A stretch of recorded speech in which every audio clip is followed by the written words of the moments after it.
ചലച്ചിത്ര മേഖലയ്ക്ക് മികച്ച സംഭാവനകൾ അർപ്പിച്ചവർക്കാണ് Indian social club Malayalam wing എല്ലാ വർഷവും സാംസ്കാരിക പുരസ്കാരം നൽകി ആദരിക്കുന്നത്.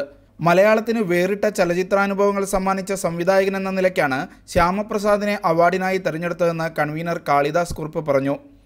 അടുത്ത മാസം 18 മുതൽ 20 വരെ റൂവി അൽഫലാജ് ഹോട്ടലിൽ നടക്കുന്ന ഓണാഘോഷ പരിപാടിയിൽ പുരസ്കാരം സമ്മാനിക്കും. ഓണാഘോഷം ഇന്ത്യൻ അംബാസഡർ JS മുകുൾ ഉദ്ഘാടനം ചെയ്യും. കേരളത്തനിമയുള്ള വിവിധ പരിപാടികളും ഇതോടൊപ്പം വേദിയിലെത്തും. ഈ വർഷം പാമ്പാടി പ്രദേശത്ത് അവതരിപ്പിക്കുന്ന നാദസ്വര കച്ചേരി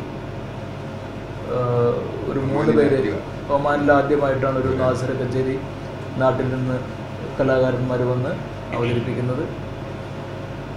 കൂടാതെ ആദ്യ ദിവസം തന്നെ കേരളത്തിലെ പ്രമുഖനായ ഗായകൻ ആയിരുന്ന ശ്രീ സാംബശിവന്റെ മകൻ ഡോക്ടർ വസന്തകുമാർ അവതരിപ്പിക്കുന്ന ഒരു കഥാപ്രസംഗം. സമാപന ദിവസം വിപുലമായ ഓണസദ്യ ഒരുക്കും. നാട്ടിൽ നിന്നുള്ള പാചക വിദഗ്ധർ ഇതിനായി മസ്കത്തിലെത്തും. 3500ഓളം പേർ ആഘോഷത്തിലേക്ക് എത്തുമെന്നാണ് പ്രതീക്ഷ. കോ കൺവീനർ രവീന്ദ്രൻ കൈപ്രത്ത്, സാംസ്കാരിക വിഭാഗം കൺവീനർ ചന്ദ്രശേഖരൻ, വനിതാ കൺവീനർ സുധാ ഗോപകുമാർ, ട്രഷറർ നാരായണപിള്ള തുടങ്ങിയവർ വാർത്താ സമ്മേളനത്തിൽ പങ്കെടുത്തു. Media 1 Muscat.